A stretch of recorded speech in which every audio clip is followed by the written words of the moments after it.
I recently bought a Chumba steel gravel bike frame on eBay. I got it really cheap because it's got a cracked bottom bracket. I knew that. What I didn't know, and what the seller didn't mention, was that it also has a crack in the carbon steerer on the fork. In today's video, we're going to try and fix this. If that interests you, stay tuned. We'll get started.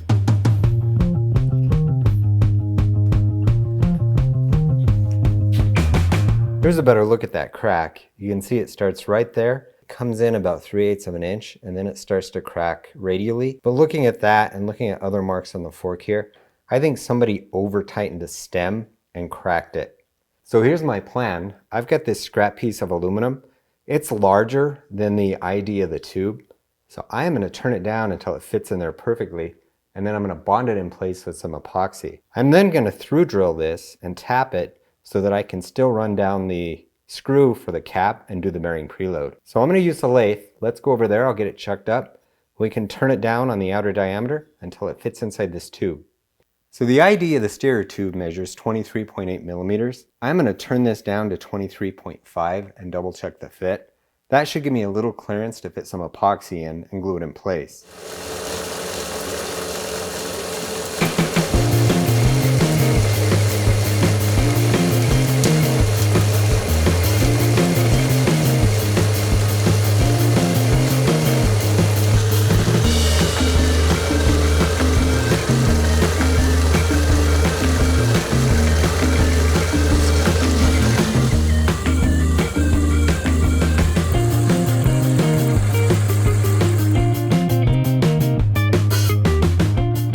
Here's a better look at what I made. You'll notice there's 3 different diameters here. This tube is not straight all the way through.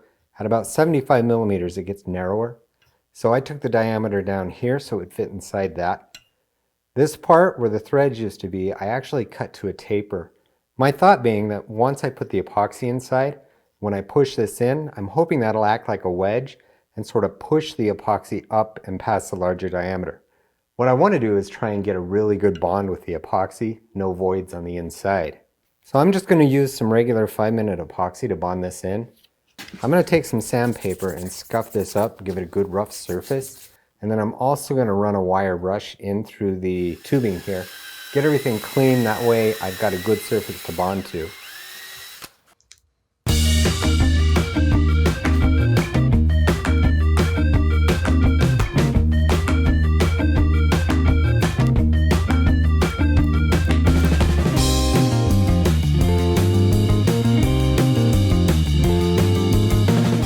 We'll let this sit overnight and cure, and then after that's done, I'll bring you guys back and I'll show you how it turned out. Alright, so this is how it turned out. I let it sit overnight. It cured about 18 hours. This morning I used some 1000 grit sandpaper to sand down that little bit of epoxy that I put on the outside of the tube here. It's rock solid. I don't think this thing's ever going to come out. I can't show you this fork installed on the bike, unfortunately. The frame I have that this goes into, I don't have a headset for it yet, but I can give you an idea of how it goes together. So imagine this is installed in the frame just like it normally would be.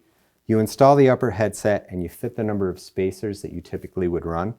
Once you've got that in, it's just like it always is. So you install the stem, and then you would install that 10 millimeter spacer that every manufacturer seems to want.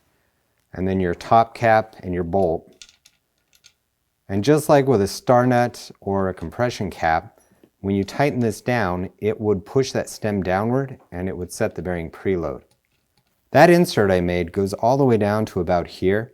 So when this is on the bike, it's going to support the upper headset, it's going to support the spacers, the stem, and the top cap. So all of that is now reinforced with epoxy and aluminum. If you've got a fork and you've cracked the steerer by over tightening your stem, I think this is a really good way to fix it. If you don't have a lathe and all of the tools you saw me use today, you can buy the insert. I think Envy and maybe Cervelo sell them. And just like I did, they sell them with epoxy and you clean it out and epoxy those in place. I'm fully confident in that repair. It's strong, it's durable. I'm going to use this as a gravel bike and not give it another thought. It keeps this fork out of the landfill, and it saves me the $500 or so it would have cost to replace it. This is a small part of a much bigger video that will be out soon. I bought a Chumba Terlingua frame and I'm building it up into my dream gravel bike. That frame, in order to get it within my budget, had a cracked bottom bracket and a cracked steerer tube.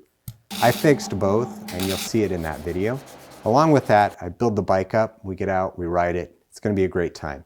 So if you like this and you're interested in that, consider subscribing, turn on notifications. That way when I do get that video made, I put it out, you'll know about it. If you're subscribed to my channel, I want to say thank you. I really do appreciate it. The channel's been growing like crazy lately and it's incredibly rewarding, especially as a creator. If you're not subscribed and you enjoyed this content, well, consider subscribing. So with that, I hope you have a good day. I'll see you later.